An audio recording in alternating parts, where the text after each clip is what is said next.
No jumping on the bed. Ted Arnold. In his bedroom near the top floor of a tall apartment building, Walter was getting ready for bed. Before turning out the light, his father said, "If I've told you once, I've told you 1,000,000 times, no jumping on the bed. One day it'll crash right through the floor. Now lie down and go to sleep." "Just one more time?" asked Walter. But instead, he plopped down on his pillow and squeezed his eyes closed. "Good night," said his father. He turned off the light and pulled the door almost closed. The room was dark and quiet, except for a soft thump, thump, thump coming from the room above. "That's Delbert upstairs," thought Walter. He switched on his bedside lamp. If Delbert can jump on his bed, so can I. Walter bounced higher and higher. On his last jump, his hair brushed the ceiling. But when he came back down, his mattress creaked, the floor cracked, and the whole bed tipped sideways. Then down through the floor fell Walter, bed and all. Now it happened that Walter's bedroom was directly above Miss Hattie's dining room. She was more than a little surprised when a bed fell through her ceiling and Walter landed in her plate of spaghetti and meatballs. "I was not expecting company for dinner," she mumbled with a mouthful of meatballs. Said Walter. "Spaghetti is my all-time favorite." But before he could eat, his bed smashed through the table and kept right on crashing down through the floor. Down and down fell Walter, Miss Hattie, the plate of spaghetti, the bed and all. Miss Hattie's dining room was above Mr. Matty's TV room. Mr. Matty didn't even notice a bed falling through his ceiling until a meatball bounced off his head.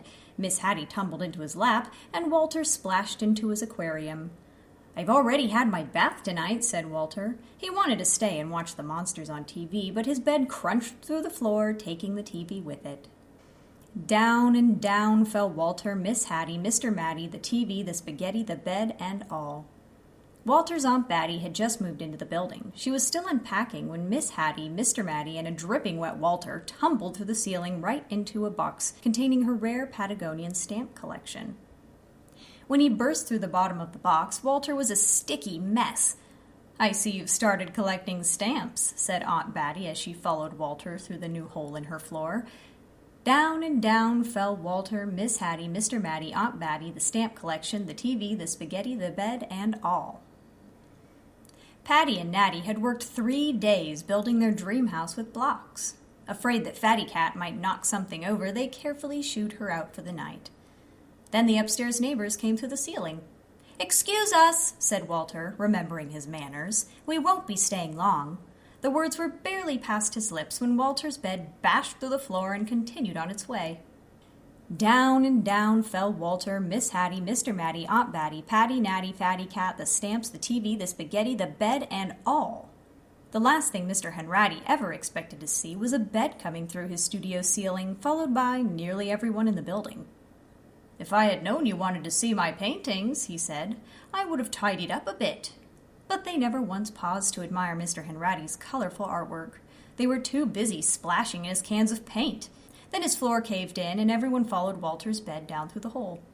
Down and down fell Walter, Miss Hattie, Mr. Matty, Aunt Batty, Patty and Natty, Mr. Henratty, Fatty Cat, 17 cans of paint, the stamps, the TV, the spaghetti, the bed, and all. Maestro Ferlinghetti and his string quartet were astonished by the colorful crowd that fell from the ceiling. The maestro loved an audience, even if they dropped in unannounced. But when Walter's bed smashed through the floor and paint splattered everywhere, the maestro wished his audience would leave. And so they did, along with his string quartet. Maestro Ferlinghetti's practice room floor was also the basement ceiling. It was dark and quiet as midnight down there. Walter squeezed his eyes closed and tumbled through the darkness until he landed on something soft. He opened his eyes. Everything was in its place. His bedroom lights were out. The door was almost closed, and through it Walter could hear his mother and father talking quietly. "No more jumping on the bed for me," mumbled Walter as he lay back down to sleep. Suddenly, he heard a creak. The ceiling cracked, and down came Delbert, bed and all. Down and down fell Delbert.